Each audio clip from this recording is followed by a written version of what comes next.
topics covered in this video include a brief introduction to the organisms involved, wheat and the oat birdcherry aphid Rhopalocyphum pedi, a tutorial on cutting aphid stylets by radiofrequency microcautery, a manometric method for the measurement of sieve tube turgor pressure, the use of dextran microdrops to measure plant water potential, and a comparison of these values with sieve tube turgor and concentration measurements, and finally, a modification of the manometric pressure measurement which can be used to inject fluorescent tracers into the sieve tube. Your guides for this tour will be myself, Don Fisher, and Cora Cash Clark. Wheat has several advantages for this work. While aphid stylets can be cut in a wide range of plant species, in most cases they don't exude long enough to make a useful experimental system.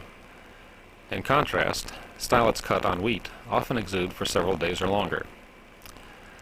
Secondly, the surface of wheat plants has very few hairs. On a hairy surface, stylets are difficult to cut, and exudate is hard to collect. And of course, assimilate transport and utilization are fairly well studied in wheat. Rhopalocyphum pedi is a common aphid found on many grasses. Unless it transmits a virus, feeding in moderate numbers has no measurable effect on plant growth. The aphid's mouthparts are not visible here, since they are surrounded by a much larger organ, the labium. A stock of aphids is maintained on a colony plant. On the day before an experiment, aphids are collected from the colony plant,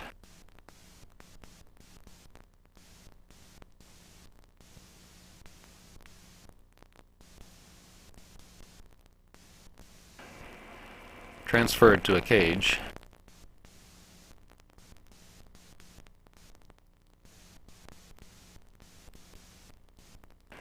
and caged overnight on the experimental plant.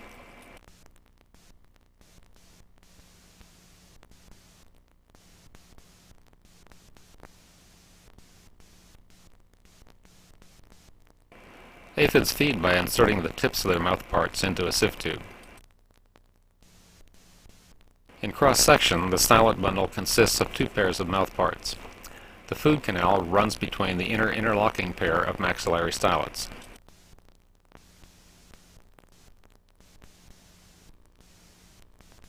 Most of the sieve tube sap ingested by aphids passes through their alimentary canal and is ejected from their anus in the form of honeydew droplets. Each aphid produces several droplets per hour.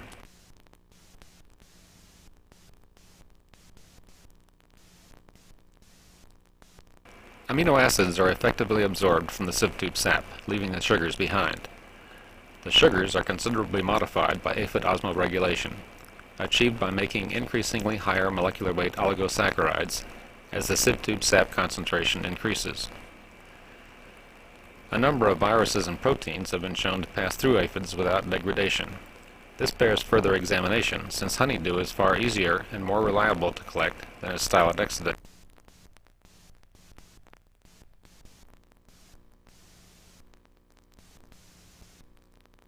The radiofrequency microcautery unit is basically a radio transmitter, which concentrates RF energy at the tip of the antenna. Here the antenna is a tungsten needle.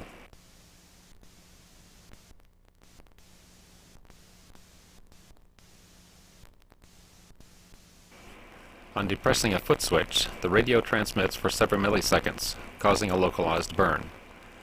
The needle and tissue must be in contact for the burn to occur. Most of the work in cutting stylets involves getting the right position and the right angle. Both the plant and the RF probe have to move freely. Here a flexible pot holder serves to rotate and position an intact plant.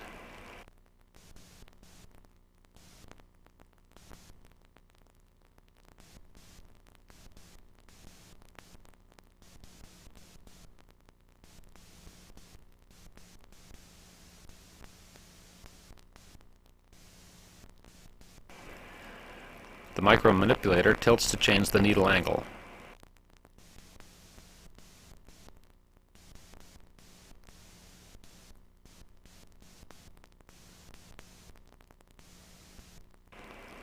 It also slides horizontally around the cutting area.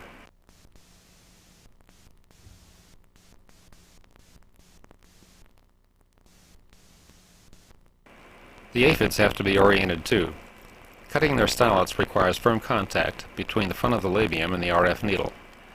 Fortunately, aphids are used to jostling in crowded conditions. Once feeding starts, they are usually reluctant to withdraw. Gentle pushing can rotate them around their stylets.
To allow aphids to feed on grains, most of the grains have to be removed from the ear. Here several grains are visible. The rachis of the ear runs through the center of the picture. All grains except the lowest on each spikelet have been removed to expose the groove or crease on the remaining grains. The vascular bundle runs the length of the grain along the crease. Usually there is room for feeding only at the grain base.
To collect larger amounts of exudate from many stylets is allowed to air dry for several days on the plant surface.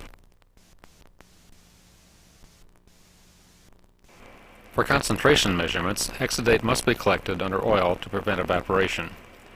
Here, a well is constructed using 5-minute epoxy in a section from a disposable pipette tip.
Concentration of this first droplet will be high due to evaporation before oil was added. Only about 1/10 of a nanoliter is required for the concentration measurement. Since exudation is typically about 1 nanoliter per minute, only a few seconds of exudation are required.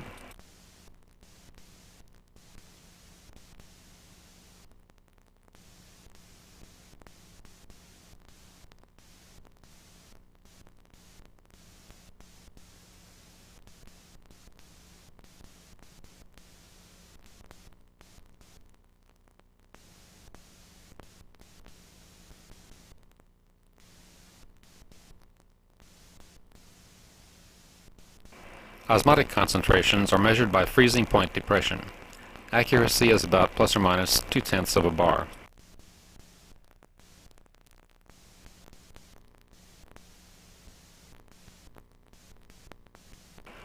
The manometric trigger measurements require capillary tubing with a uniform diameter. We use a plastic-clad silicate tubing available in a range of sizes. To shorten the exudation time required for compression of the air column, we use 20 micrometer tubing. 100 micrometer tubing is used for injection experiments, where larger volumes are needed. Manometers for pressure measurement are flamed at one end to remove the cladding, and sealed at the other end with an epoxy plug. The manometer is sealed to the stylet with cyanoacrylate glue. Gel and liquid forms are mixed in equal proportion. Individually, the gel is too stiff and the liquid is too runny and too volatile.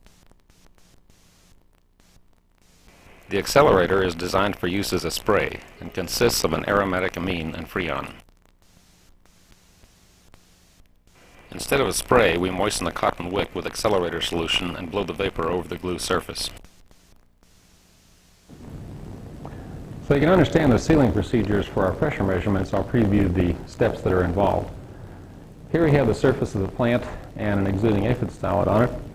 And in our original pressure measurements, we simply slipped the manometer over the exuding stylet and sealed it to the surface of the stem with cyanoacrylate.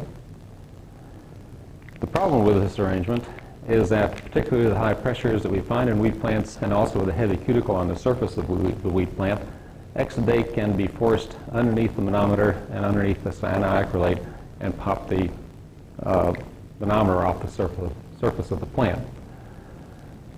To get around this, we went to a two-step sealing procedure in which we first slipped a collecting pipette over the exuding stylet, which collected the exudate and kept it from falling back on the surface of the plant, and also supported the end of the stylet.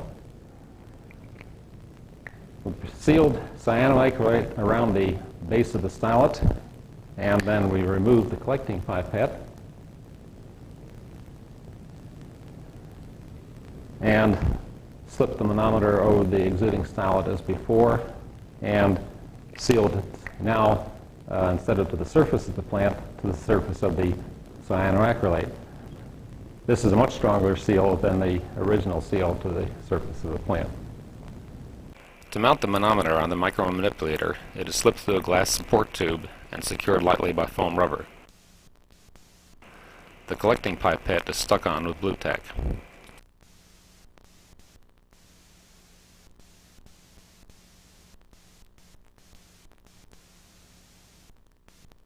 After the manometer is sealed to the stylet, it has to be rotated to a horizontal position for viewing in the microscope. To accomplish this, the plant tissue is mounted in a holder, providing vertical rotation. In the following, Cora goes through the pressure measurement sequence. The steps will be indicated in text on the screen. They occur in real time, except for compression of the air column, which takes several minutes longer than shown.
Some glue has reacted with the exudate and has to be removed from the stylet.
Compression has begun and proceeds rapidly at first since there is little pressure buildup until the exudate nears the end of the manometer.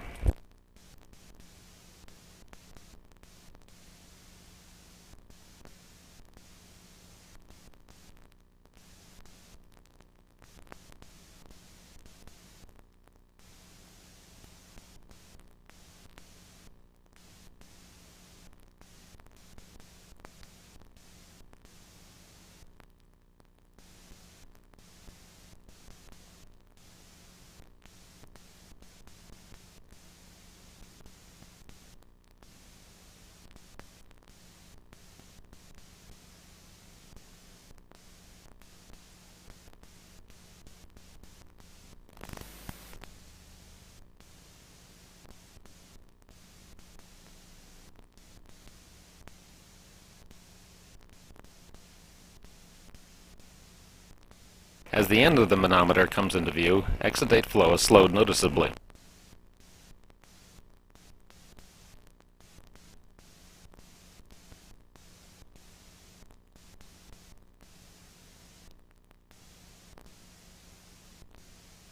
The shape of the capillary is slightly distorted by epoxy on the surface.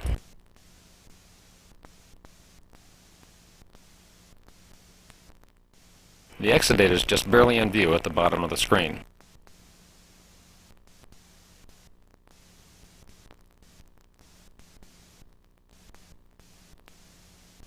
When exudate movement stops, the air column is compressed to 0.67 millimeters. Given the starting length of 15.5 millimeters, this indicates a trigger pressure of about 22 bars. By comparison, the pressure in an automobile tire is 2 bars. Stylets can stop exuding for no apparent reason. To be sure that exudation stopped because of pressure buildup, the tip of the manometer is clipped off to allow exudation to resume, showing the stylet remains unblocked. If you look closely, you can see exudate moving to the top of the capillary. Within a minute, a convincing pool of exudate is formed.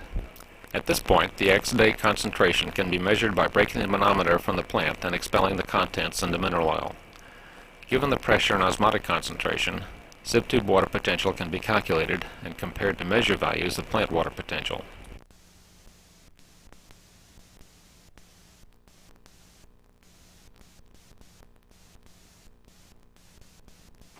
The nanoliter osmometer can also be used to measure plant water potential. The method relies on using a solute that is too large to penetrate into the cell wall. In that case, the wall behaves as a semi-permeable membrane. If evaporation is prevented, the water potential of a droplet on the plant surface will equilibrate with that of the plant. Since pressure in the droplet is 0, water potential can be determined by measuring the droplet's osmotic pressure. To set up the droplet, the cuticle has to be disrupted by light abrasion. A tissue without intercellular spaces is preferable to minimize infiltration by the oil. Sclerenchyma tissue over a vein is often a convenient site.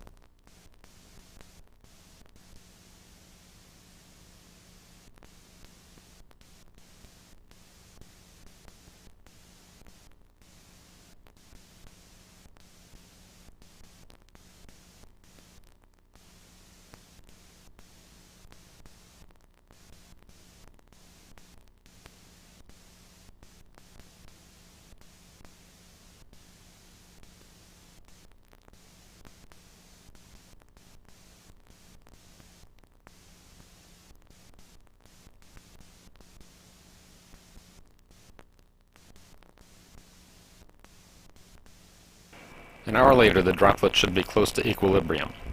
A series of measurements can be made to see if the concentration is still changing, and to follow subsequent changes in plant water potential. The microdrop method can follow fairly rapid changes in plant water potential. In this example, a dark to light transition causes an overshoot in stomatal opening. As a result, water potential drops from -3 bars to -11 bars before the overshoot is corrected, and water potential rises again to a steady value of -5 bars. Identical observations were made at 3 widely separated points on the plant.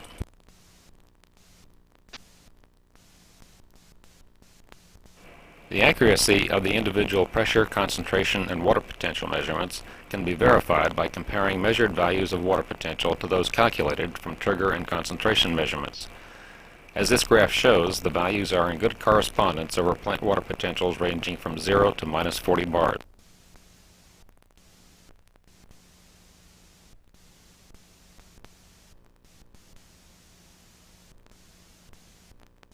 In the manometric measurement of sieve tube trigger, exudation stopped when the trigger pressure was balanced by compression of the air column. Presumably, flow should be reversed if pressure in the air column were raised above the balance point. This can be done by raising the temperature, an approach which avoids physical attachment to some pressure-generating device. This turns out to be a feasible approach to injecting fluorescent tracers into sieve tubes, although the success rate is not high. The injection manometers differ from those used for pressure measurements. Flow from the stylets has to be minimized to prevent dilution of the manometer contents, and the volume must be larger to hold the solution to be injected. 100 micrometer tubing is used, and a glass chamber increases the volume near the tip. Before use, almost the entire volume is filled with solution, and one end is sealed with epoxy. The glass tips are pulled from 20 microliter disposable pipette.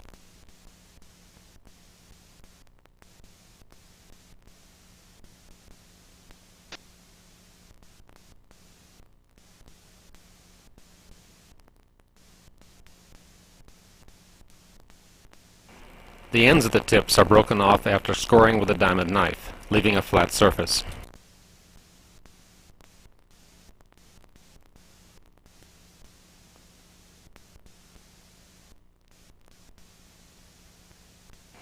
A diamond saw is used to cut off the rest of the tip.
After filling, the manometers are kept in a moist environment to prevent evaporation from the tip.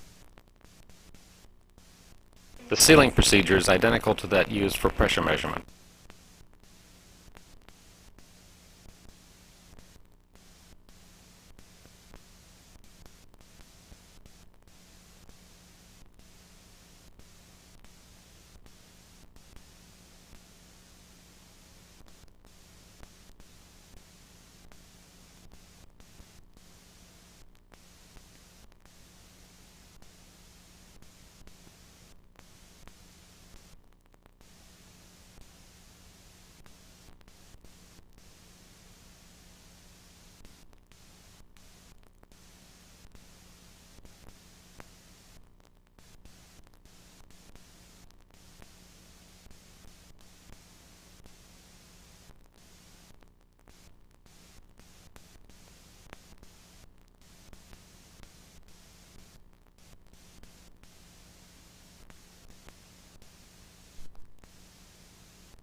The manipulator with the heater is moved into place and the rheostat controller is turned on.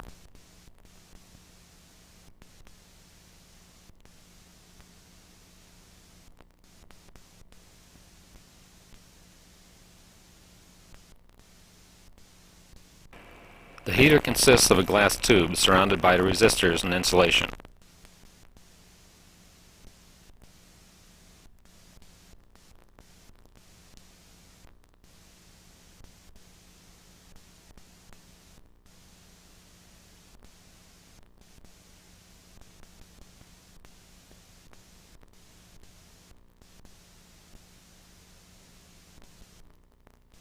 As injection proceeds and the gas pocket lengthens, the heater is advanced further along the manometer. Pressure in the gas pocket is maintained by the evaporation of water. Pressures high enough for injection aren't generated until a temperature reaches almost 200 degrees centigrade. Typically about 1 hour is required to complete an injection. To determine the size of the plasmodesmal channels involved in Phloem unloading, we have injected a wide variety of fluorescent tracers. In this example, 3 kilodalton dextran was unloaded from the Phloem and moved extensively along the post-Phloem pathway.